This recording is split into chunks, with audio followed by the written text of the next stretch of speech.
السلام علیکم ورحمۃ اللہ وبرکاتہ۔ ہمارے دار ارقم یوٹیوب چینل میں آپ کا خیر مقدم ہے۔ میں ہوں آپ کا میزبان حافظ محمد دانش۔ محترم سامعین و ناظرین، آپ نے جو سوالات ہم تک پہنچائے ہیں ان کے جوابات کے لیے ہمارے ساتھ موجود ہیں مفتی احمد بن محمد رشد خان صاحب۔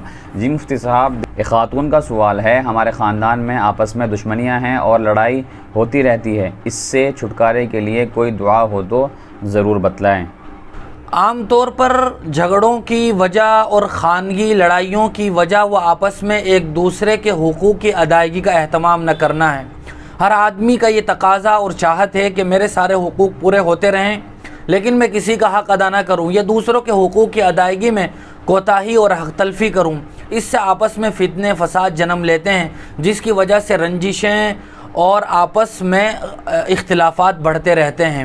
اگر کوئی آدمی ایک دوسرے کے حقوق کی ادائیگی کا اہتمام کرے تو لڑائیوں کی نوبت ہی نہ آئے، لیکن اس کے باوجود بھی اگر اس طرح کی جھگڑے ہوتے رہتے ہیں تو علماء نے ایک دعا کی تلقین کا حکم دیا ہے کہ اس دعا کو پڑھتے رہیں۔ وہ دعا یہ ہے، اللہم الف بین قلوبنا، اے اللہ تو ہمارے دلوں میں آپس میں محبت اور الفت پیدا فرما، واصلح ذات بیننا۔ یہ پوری دعا ہے، اللہم الف بین قلوبنا واصلح ذات بیننا۔ اور وظیفے کے طور پر علماء نے یہ بھی لکھا ہے کہ عشاء کی نماز کے بعد یا لطیفو یا ودودو، اللہ کے یہ دو نام ہیں، عشاء کی نماز سے فارغ ہونے کے بعد یا لطیفو یا ودودو ان کی تسبیح پڑھی جائے اور اللہ سے دعا کی جائے۔ عادل بھائی کا سوال ہے، بعض لوگ یہ کہتے ہیں کہ باسی کھانا نہیں کھانا چاہیے کیونکہ حضور اکرم صلی اللہ علیہ وسلم نے کبھی بھی باسی کھانا نہیں کھایا، جب بھی کھایا تازہ کھایا، براہ کرم وضاحت فرمائیں۔ شمائل ترمذی میں ایک روایت ہے، حضرت ابو امامہ رضی اللہ تعالیٰ عنہ سے منقول ہے، وہ فرماتے ہیں کہ حضور اکرم صلی اللہ علیہ وسلم کے گھر میں جو کی روٹی کبھی بچتی ہی نہیں تھی۔ حضرت شیخ زکریا علیہ الرحمہ نے اس حدیث کی تشریح میں یہ بات لکھی ہے کہ حضور اکرم صلی اللہ علیہ وسلم کے گھرانے میں بسا اوقات فاقہ کشی کی نوبت رہتی تھی، اور جب کبھی کھانا بنتا تھا تو وہ اتنی قلیل اور تھوڑی مقدار میں ہوتا تھا کہ وہ بھی خود پیٹ بھر کر نہیں کھا سکتے تھے، تو بچنے کی اور باسی ہونے کی کوئی نوبت ہی نہیں آتی تھی۔ اس لیے حضور اکرم صلی اللہ علیہ وسلم کے بارے میں یہ کہہ دیا جاتا ہے کہ آپ نے جب بھی کھایا ہے وہ تازہ کھایا ہے، باسی کھانا نہیں کھایا ہے۔ اس کا ہرگز یہ مقصد نہیں ہے کہ شریعت میں باسی کھانا یہ جائز نہیں ہے، حالانکہ اگر کھانا بچا ہوا رات کا رہ جائے تو اس کو صبح میں کھا لینا، اگر وہ صحیح ہو، خراب نہ ہوا ہو، سڑا نہ ہو تو بالکل جائز ہے۔ لہذا یہ نہیں کہا جا سکتا کہ شریعت میں باسی کھانا یہ ممنوع ہے۔ اور آپ صلی اللہ علیہ وسلم کے تعلق سے ہی بعض روایات میں یہ بات ملتی ہے کہ آپ نے باسی چربی جو کی روٹی کے ساتھ تناول فرمائی ہے۔ لہذا اصل مطلب حدیث کا یہ ہے جو ذکر کیا گیا ہے۔ عبداللہ بھائی شاہین باغ سے معلوم کرتے ہیں، ایام تشریق کی 2 نمازیں قضا ہو گئی تھی، اگر میں ان نمازوں کو اب ادا کروں تو کیا نماز کے بعد تکبیر تشریق کہنا ضروری ہوگا؟ تکبیر تشریق کا وقت وہ 9 ذی الحجہ سے شروع ہو کر 13 ذی الحجہ کی عصر تک 23 نمازوں میں ہوتا ہے۔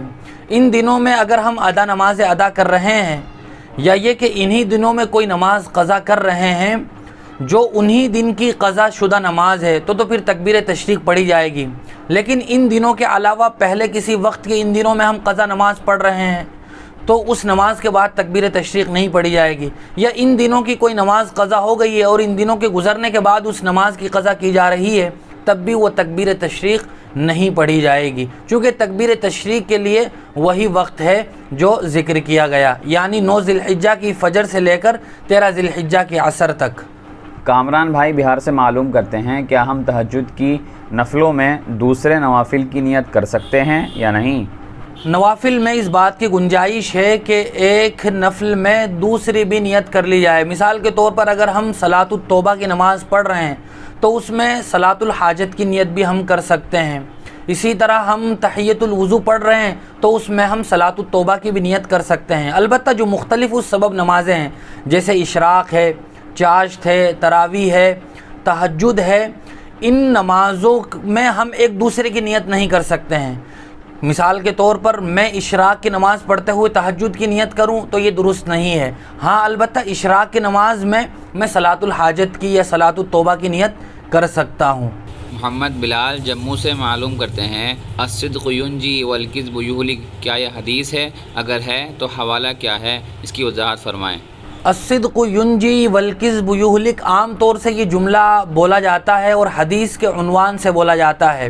یاد رکھنا چاہیے کہ یہی ہو بہو الفاظ کسی بھی حدیث کی مستند کتاب میں حدیث کے نام سے موجود نہیں ہے۔ یہ بات الگ ہے کہ اس حدیث کا جو ترجمہ ہے وہ حدیث سے ثابت ہے، یعنی معنن یہ درست ہے۔ اس کا ترجمہ یہ ہے کہ سچ نجات دیتا ہے اور جھوٹ آدمی کو دوسری کئی مصیبتوں میں مبتلا کر دیتا ہے، ہلاک کر دیتا ہے۔ یہ ترجمے کے حساب سے تو درست ہے، البتہ حدیث کے یہ الفاظ کہنا درست نہیں ہے۔ ایک صاحب کا سوال ہے، مصعب نام کے کیا معنی ہیں اور یہ نام رکھنا کیسا ہے؟ مصعب یہ عربی زبان کا لفظ ہے، اس کے معنی سردار کے آتے ہیں۔ یہ نام رکھنا نہ یہ کہ درست بلکہ بابرکت ہے۔ مشہور صحابی حضرت مصعب بن عمیر رضی اللہ تعالیٰ عنہ کا نام بھی یہی مصعب تھا۔ بہت شکریہ مفتی صاحب آپ کا۔ اسی طرح کی مزید شرعی مسائل کی جانکاری کے لیے آپ ہمارے دار ارقم یوٹیوب چینل کو سبسکرائب کریں، لائک کریں، شیئر کریں اور اسی طرح اپنے سوالات ہم تک آپ پہنچاتے رہیں۔ جزاک اللہ۔